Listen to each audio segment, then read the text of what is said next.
بسم الله والصلاة والسلام على رسول. اللهم يا رب اشرح لي صدري ويسر لي أمري واحلل عقدة من لساني يفقهوا قولي. أما بعد، السلام عليكم ورحمة الله وبركاته. وعليكم السلام ورحمة الله وبركاته. أتأكد أن لا لقاء بعد لقاؤنا اليوم إلا في السنة المقبلة بإذن الله. السنة المقبلة ولا شهر عفوا. نعم، هذه بالطبع سنة، لأن يكون مبدأ الموضوع موضوعات أخرى. نعم. طبعا.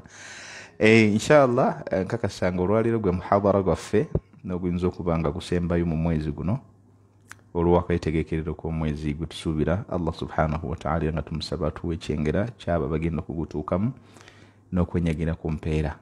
Ssebo kooleseeyo leka nkoogere eri abantu nga tuli badde bagayaavu ebbanga lyonna, naye nga tuli mu keetegekero ka Ramadaani. Buli kimu ne twagala kukirongoosa olw'okuba Ramadaani gukola ki? Gujja. Leetera ddala enniya ogambe nti ne bwe gunaaba guweddeko sa abqa mithla ma kuntu, nja kusigala nga bwe mbadde. Ekyo ojja kuba okuze kirungi nnyo, naye bw'onaaleeta enniya ya guno gwokka oyinza obutava mu bashiriku. Abagamba nti Allah abaayo mu Ramadaani ennaku endala takola ki? Tabaayo. Waliyadhu billah, tusaba Allah tutaase embeera eyo. Naam, ku mulundi guno twagamba tugenda kutunula ku nsonga abamanyi ze bayawukanamu. Tuyinza ekikuufu obutafuna budde buzimalako, naye tujja kunnyonnyolako ezisooka tafsilan insha Allah ezinaazisobose, naye jumlatan tujja kuziwukwa eriyo yamuwuliriza waffe azitegeere. Tubeebaza babeerako abantu nibawuliriza n'abagoberera abalungi. Mu nsonga ze tugenda okukwatako olunaku olwaleero, kkiriza nze kubuulire abamanyi.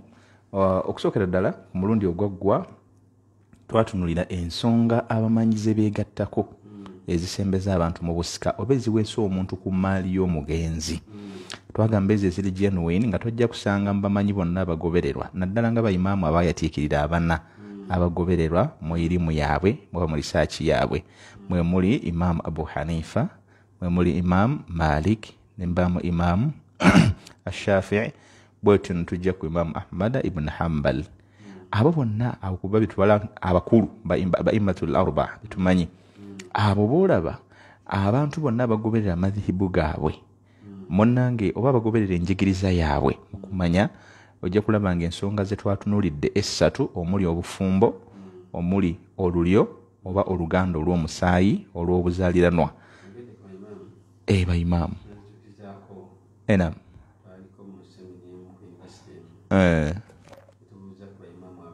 naam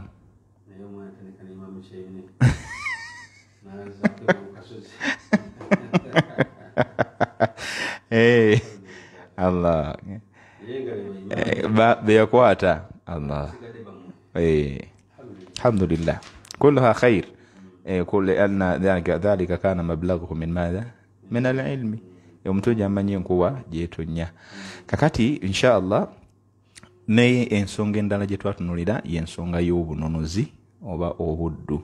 Ng'omuntu singa abadde mu buddu n'abanga Allah subhanahu wa ta'ala amutaasizza okubuvaamu ng'ayikiriza ku mukono gw'omuntu, asobola okufuuka ensonga ejja okubanga bw'ati afuna ku by'obugagga bye.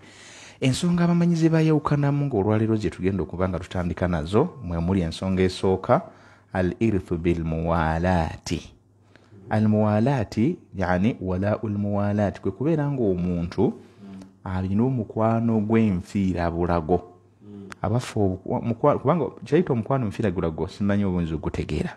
Gutegeeza kino, okubanga oli mukwano gwa muntu wadde tomumanyi yaani, naye musobola okufuuka ab'omukwano. Omuntu oyo nga alina gye yava ne mufuuka abalukwano nga bebalabala bayinza obayita ab'oluganda, ne mutuuka no extent olw'omukwano gwe muba mulina wakati wammwe ne mukola family friendship.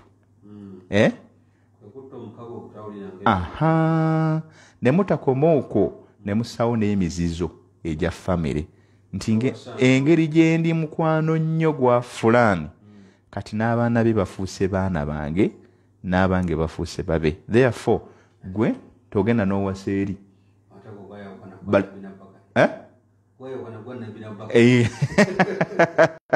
kituufu ogwo gwawukanye ku bwa nabbi sallama n'ogwa Abubakari kubanga Abubakari yafundikira ssebo afuuse muko taata mulambe eri nabbi sallallahu alaihi wasallam.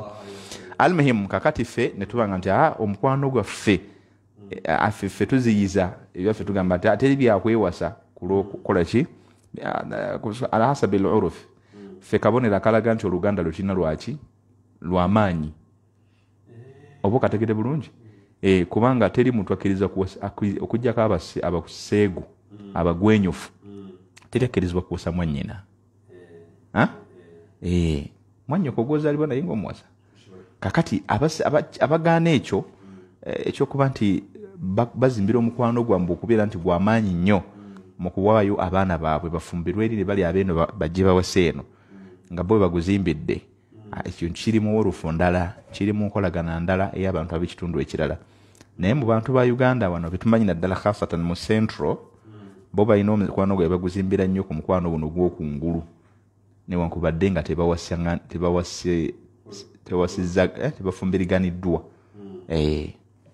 Naam, kakati mu nsonga zetugenda okutunula abamanyizi bayawukanamu ze zino, ensonga esooka al-irthu bil wali kyetugambye omukwano ogwo gwe tusoose okunnyonnyola alladhi makana ma'rufan fil jahiliya kutumanyi kati eno waffe ke batanga akattamukago ngera twakala mu Waarabu ne mu jahiliya bwe twabwe bakakola. Eyokubiri islam au al-islamu ala yadi shakhs, omuntu okusiramuka nga ayina gwasiramukiddeko oba ng'ayina amusiramudde.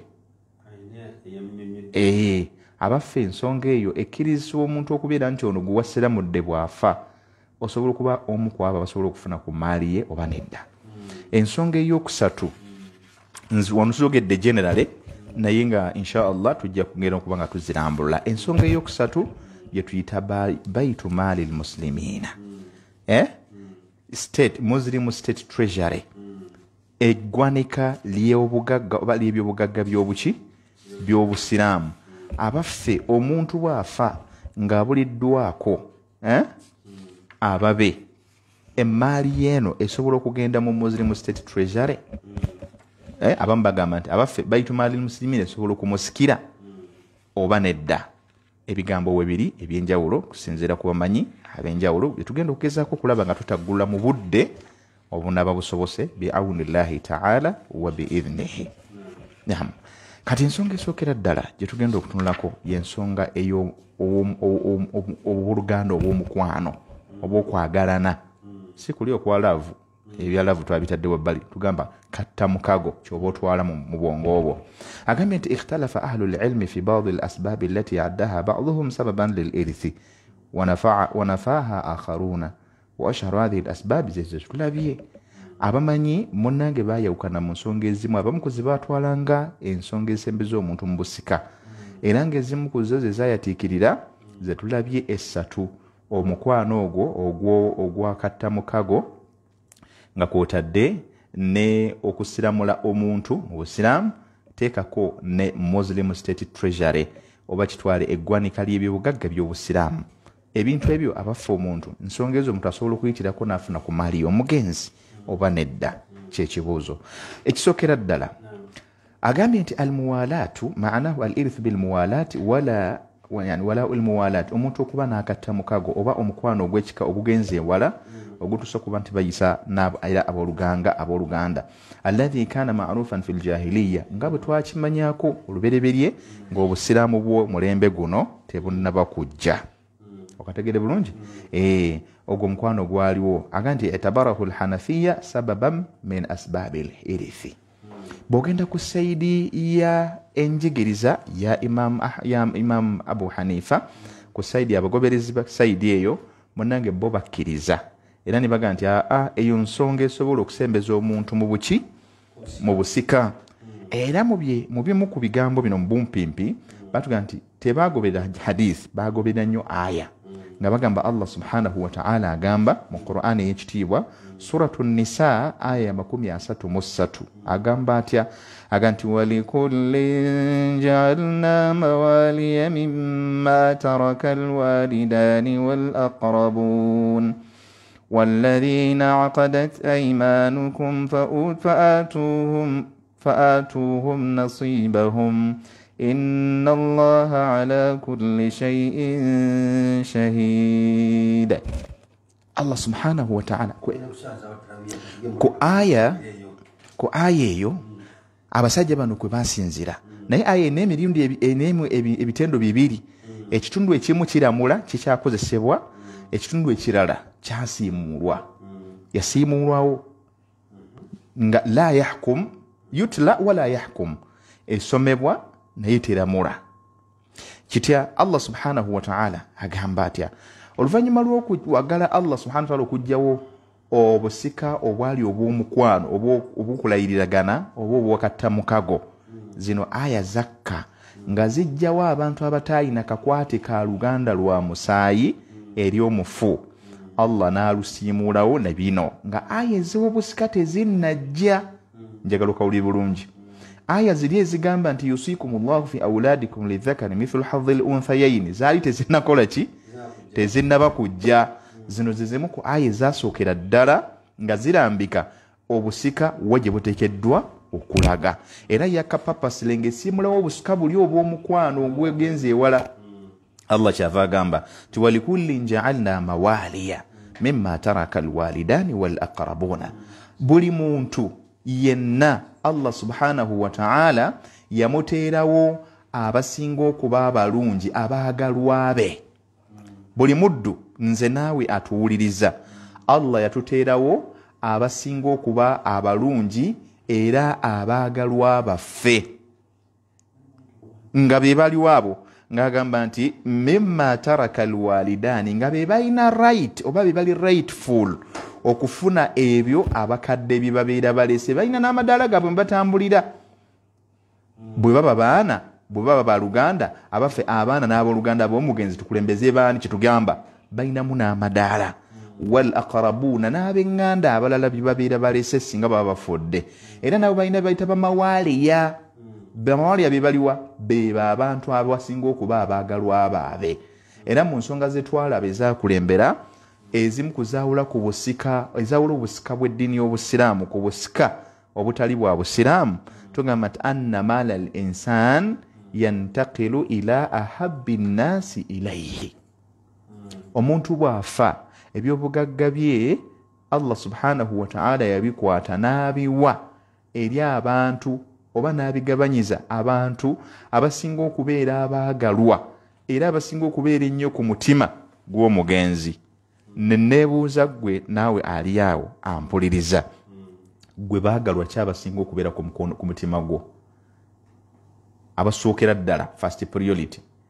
Oyajja kugamba nti nina mukwano gwange gundi, olimba mukwano gwo tasobola kusingira mwanawo. Okategedde? Bw'ona tugamba mulala yenna olimba, oyo yenna omulala tajja kusingira bakadde bo. Bw'ona tugamba balala bonna olimba, abalala bonna tebajja kusingira bakyala bo. Oba kategedde bulungi? Allah bw'atyo bwe yagenda atemaatema. Zino ze first priority. Omuntu asinga kwagala mwana we, n'ayagala bakadde be, n'ayagala n'oyo gw'alinako partnership, omwami oba omukyala.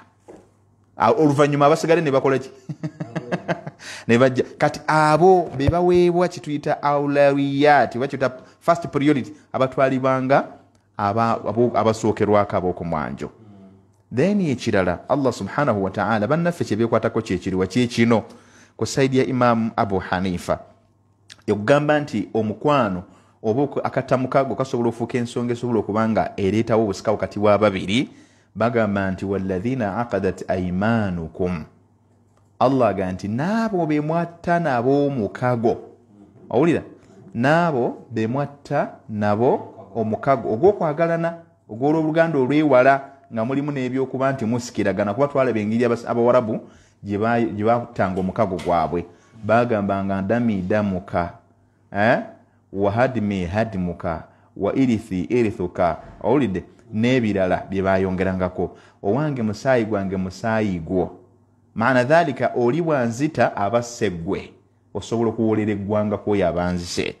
Naga nti wahadimi hadimuka, okusaanawo kwange kuba kusaanawo kwo.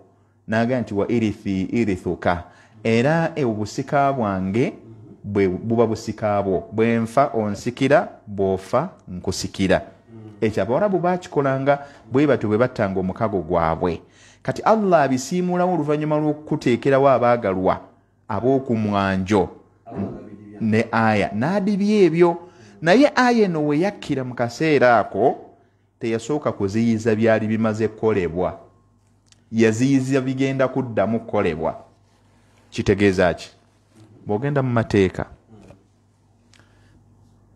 etteeka lisobola okuba nga libadde terinaba kujja nga waliwo etteeka eririwo ne wajjawo etteeka eppya kangeze for example singa batugamba nti omubbi bw'akwatibwa fayuqirru ala nafsihi neyeekakasaako obujulizi nti ddala kituufu nakoze eki nabbye atemweko omukono owulidde then ne bakwata abamu ku babbi nga bali mu kkomera owulira kino bwe nkyogera ballo bakimanyi bulungi bwe babeera mu kkomera nga tebanaba kutuusibwako haddi yaabwe oba babakutte naye nga bakyanoonyeza evidence okubakakasaako ensonga ne wajja ate waleetebwa etteeka lyerimu lyennyini erikwata ku babbi nti kati yenna akwatibwa nga bbye attibwe oba kategere bulungi alana indana hukumaini alhukmu almansukh walhukmu almuthbitu okategere bulungi au almuthbatu etteeka erikakasibwawo wahuwa alhukmu aljadid yetteeka eppya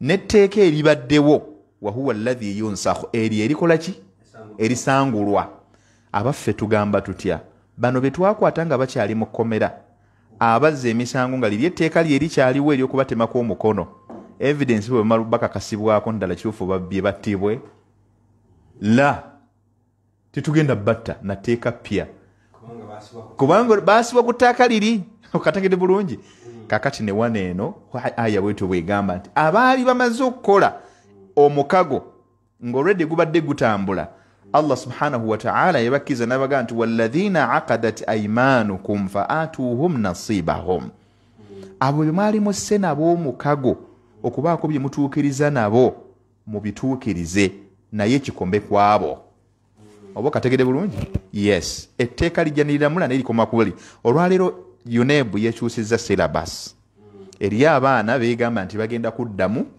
bakole era yetaddewo ebbanga naye tebagenda kukolera ku bipya bagenda kukolera ku bikadde ebibaddewo alladhi taawadu alaiha bye baamanyira okategede bulungi naye ng'ebipya olwedde bimaze okukola ki ebipya bikola ku bana abaliwo biri ebikadde bigenda kukola fi nafsi sana mu mwaka gwe gumu bigenda kukola ku bali ababadde bajja bitambuza bwe bamala okubuuka leve eyo ate bano balyoke bagoberere ebyo ebyawamu ndowooza kitegedde almuhimu waliwo abazzeemu ndowooza tayib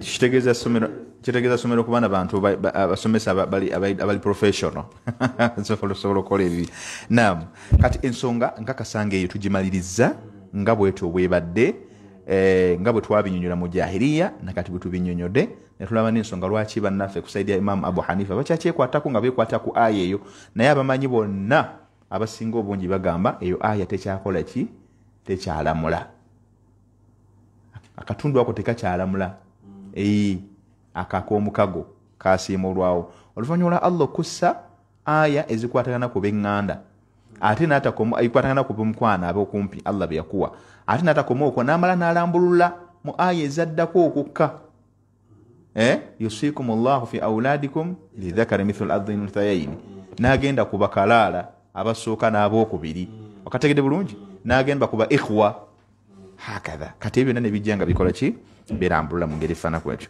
n'agamba nti wajamuhuru ahlul ilm abasinga obungi akthariyatu inda al-ulama abasinga obungi mbamanyi ala anna al-muwalat laysat sabab min asbab al-irth bo bakigoba bagamba nti obukwano tesobola kufuuka nsonga ya busika wa anna hadha kana min a'mali jahiliya kyali mu kiseera ng'obulima okumanya tekunnajja kyali kikolanga mu kiseera ng'okumanya tekunnajja fanasakahu al-irith bilqaraba Allah n'akisiimuulawo nakuzza busika eri luganda lwaki lirijali nasibun mimma taraka alwalidan والأقربون وللنساء نصيب مما ترك الوالدان والأقربون مما قل منه أو كثر نصيبا مفروضا. سورة النساء هي آية الله وسكايا بزيري بفاميلي أبامي نابتشارا.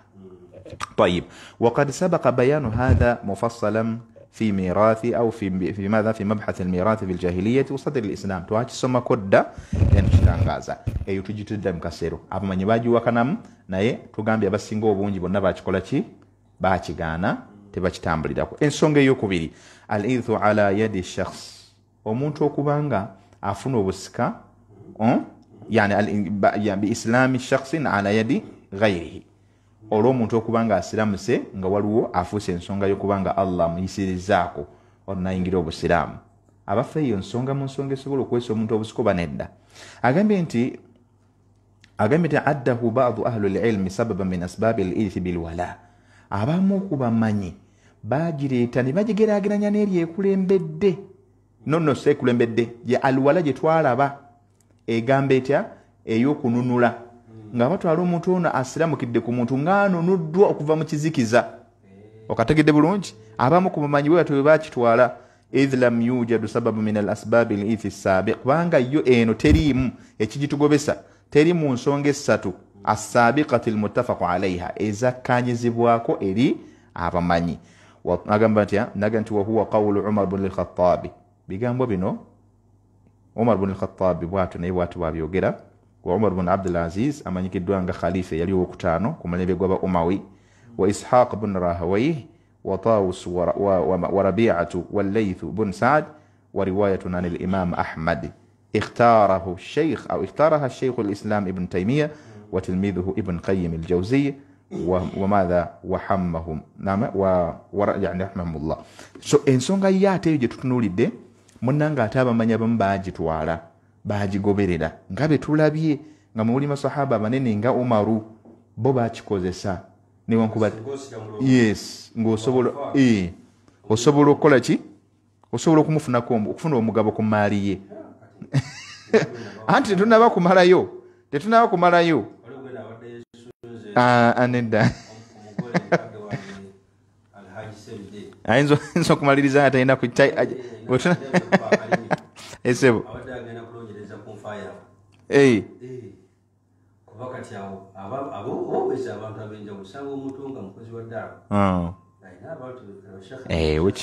bwekiri kirabye kati ebigambo era ne kusaidia Imam Abu Hanifa batugamba wabihi qala bishart naye nateekako akalombolombo agamba nti an yuslima ala yadihi au ala yadaihi, okubanga gwe kennyini gwofuusa ensonga y'omuntu okukola ki okusiramuka, wayuwalihi ate n'omufuula ow'omukwano gyali. Okategedde bulungi? Si kusiramula n'osuulaawo omusiramula ate n'afuuka ow'omukwano gy'okola ki gy'oli.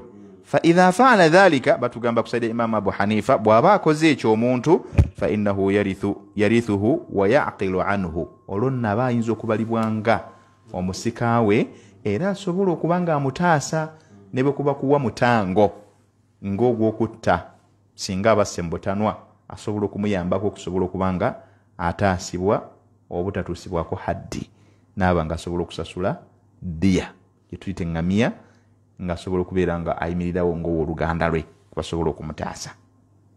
Kategereka?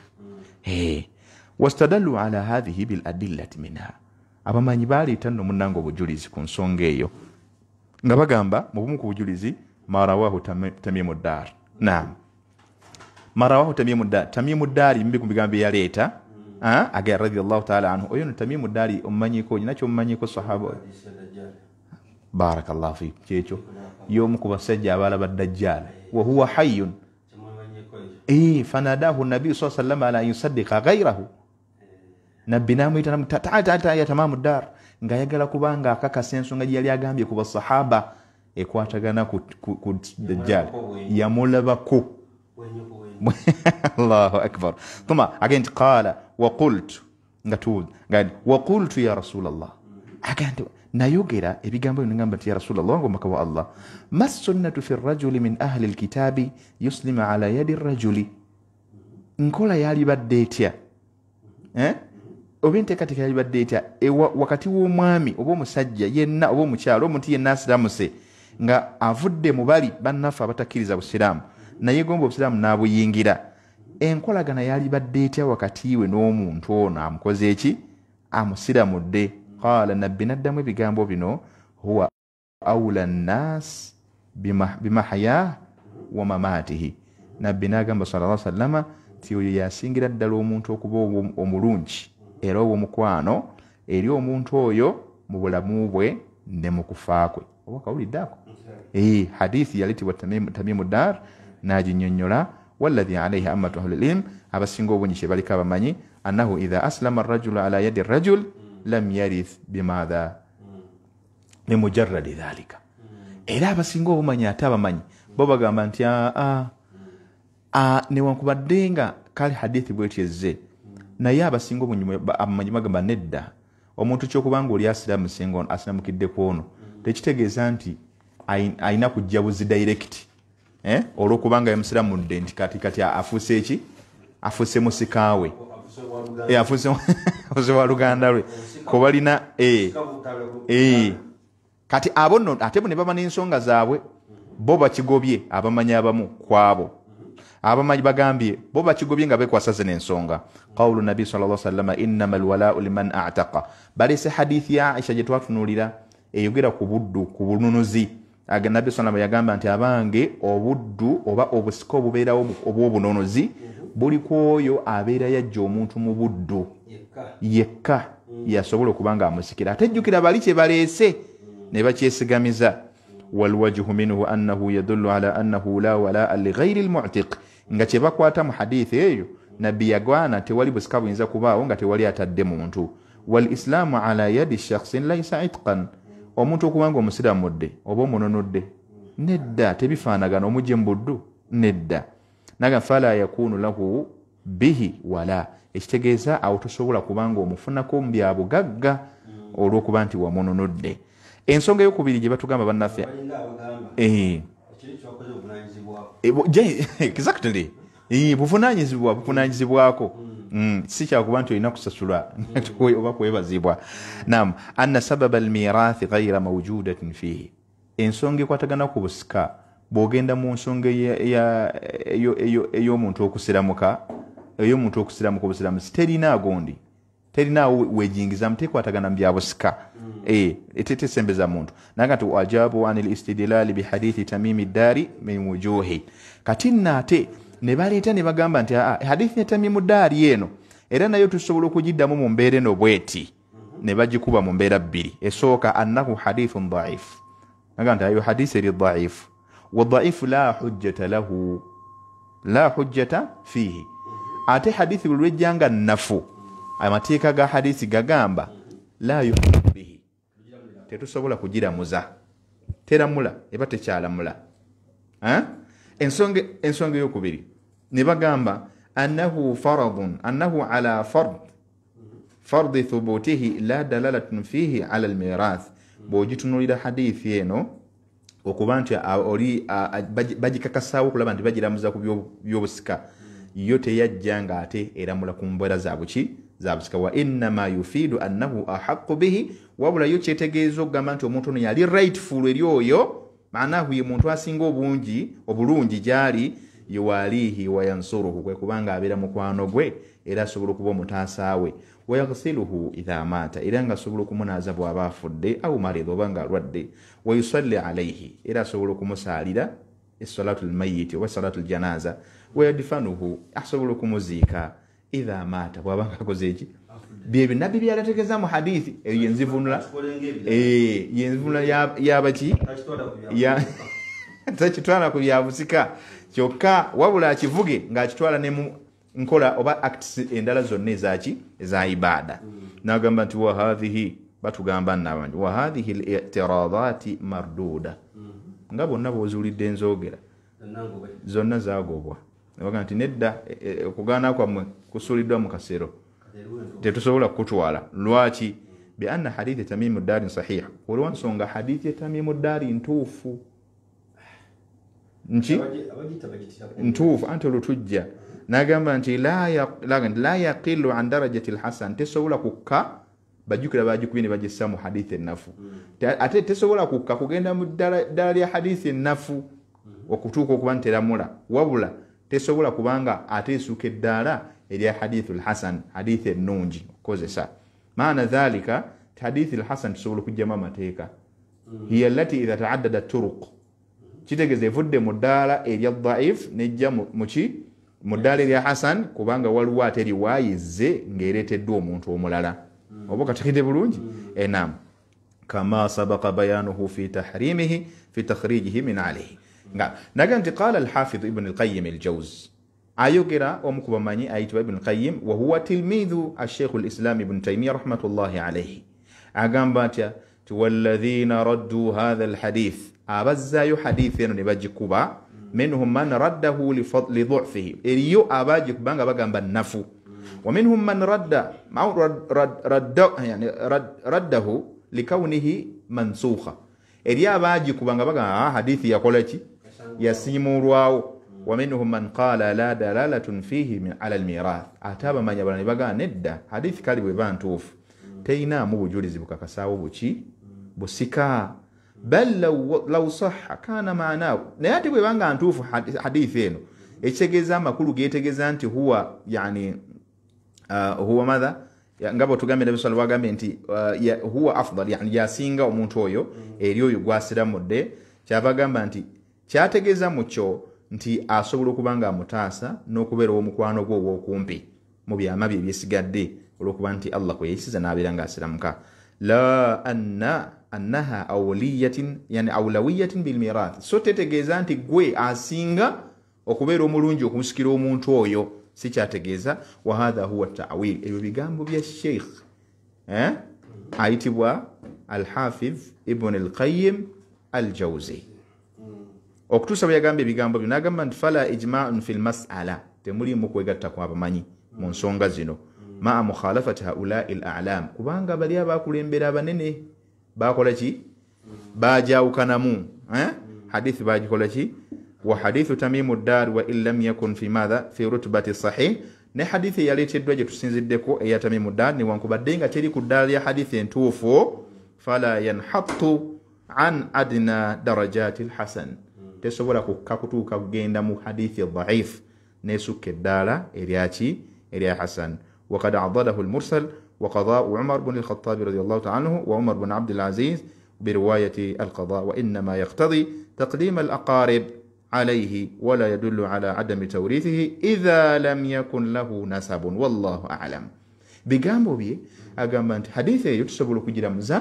kubanga already yakuliyako taayidi yafuna hadithi yagiyongeramu yagigumiza newankubadde nga hadithi yagigumiza yali ebuukamu kachaini mwali mubuukamu omuntu wakategedde bulungi tayib n'agamba n'ekirala kwe kubanga Umar ibn al-Khattab nga bwe twalabye yakiramulako yakikozesa ku mulembe gwe wa Umar ibn Abdul Aziz naye n'akikozesa yani nani wa inma yaqtadi era kitegeeza taqdimi al-aqarib kitegeeza kulembeza newankubadde nkali binna byakolebwa mu mbeera y'obusika naye tekitegeeza nti omuntu bw'aba atayina ab'eŋŋanda nti tusobola okujjayo eri ya muntu kwe yamusiramula oba kitegedde bulungi wabula kyo kijjawo singa omuntu inma yaqtadi dhalika yani taqdimi al-aqarib kitegeeza tulina okukulembeza ab'eŋŋanda ze bwe baba nga weebali hadithi tetegeeza nti ab'eŋŋanda tubakola ki tubagobye tubasiimuddewo kasita babanga weebali khalas olabye abakuziyiza sebo bw'obanga gwe wansiramudde abakugobye mbusika bwange bebaani al-issue teri kukubayita oba kubaleka wala yadullu ala adami tawrithihi idha lam yakun lahu nasabun era tewali kigaana muntu oyo musikisa bw'oba nga tewali ki tewaliwo family wallahu a'lam Allah yasi ebigambo bya yani Ibn al-Qayyim al-Jawzi nga allaka ku hadithi eri nga bwakoze eki nebyemaliriza nabyo ku nsonga eyo ebigambo abamanyira bibogerako ku nsonga eyo bagamba nti basobola okubanga bamusikisa ne bamuwa kubanga omuntu era bw'aba afudde bw'atyo emmali ye tusobola okugikwata abagaana nti basobola ogikwata negenda fi baiti maali lmuslimina neteebwa muslim state treasury nebanga gyekola ki abasigadde esobola okugasa abasiraamu bonna naye bagamba nti naye onaaweebwa aulawiya aweebwa priority kulaba nti atwalibwa ku ddwaliro ku mwanjo olwokubanga amuyinako fadlun wa neema amuyinako obulungi obwokuba nti Allah kuyesiza nasiramuka ate ekyokubiri anyakuuna akhullahu aba muganda we fiddiini nga muganda ambeerako ne haqqi bbiri yasiramuka ate ekyokubiri naaba nga muganda we kati nolwekyo ne baga nti awo tekigaana kubanga tumukola ki tumuwa lidhalika si lwakuba nti wa luganda lwe wabula olw'ensonga ezo bbiri ate bwe tunagitwala fi baiti maali muslimina bo bamubaako ne haqqi emu kuba nti muganda waabwe ng'omusiraamu nokitegeeza nti oli abawankizo wallahu taala alam. Allah bw'anaaba tuwadde tujja ate kutandikira ku nsonga eyitibwa baitu maali lmuslimina muslim state treasury nga emu ku nsonga ezitwalibwanga obusika oba ensonga esembeza omuntu ku buki obusika wallahu alam.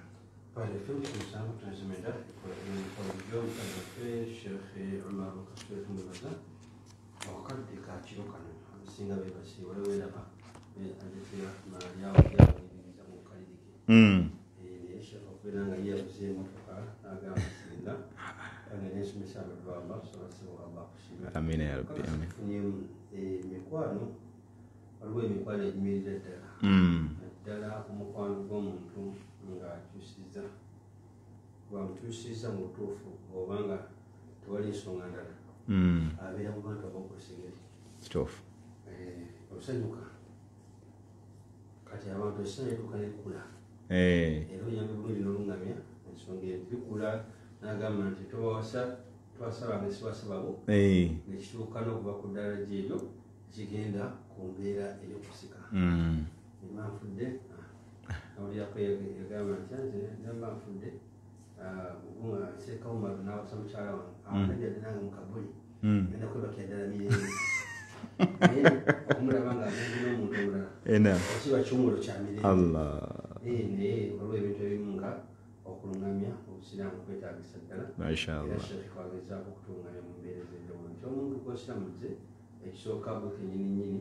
oba omuyinako obuvunanyizibwa nga omusiraamu tamanya bagambe nti kuba mu mbeera zonna daawa yaffe nga zishaani nga zirikaziya ddala ate nga omubaka waffe Muhammad sallallahu alaihi wasallam yatulambika kukola daawa nga zi balagha anni walaw aya naam ni Allah natenda obuntu okukola daawa man ahsana qawla mimman daa ila Allahi wa amila salihan kitegeeza nti byonna mizaani yo okhrawiya ebyakhira oba ofunye kati gamadini nibyo byekozesa mu ngalo ekintu lwaki sheekha atusomesa nti tekikuteeka kumbeera okubeera nga kikukyankalanya olwokubanga olina ekiremasooka nga mashallah twatandise nabo abaliko balina kyebagyemu yadde omusomo gwaffe guno gwetaaga mu kilasi ovaawo ekyovudde ngaolima okusoma genda okugwamu oyinza okuwuliriza n'onyumirwa naye nga tobiteddeyo mu mbeera ez'enjawulo abwekityo tutebaza sheekha waffe omulungi okubeera nga atuyambye nabeera nga atusomesa mu mbeera ennungi omuli ebyo bijja kubeera nga kyabirinaye taala twebaza tubeerabira nti Makamadina Hajji Services erina omukisa ogw'enjawulo egamba nti nayagala okubeera nga ogenda okukola hijja hijja bayisiza ddala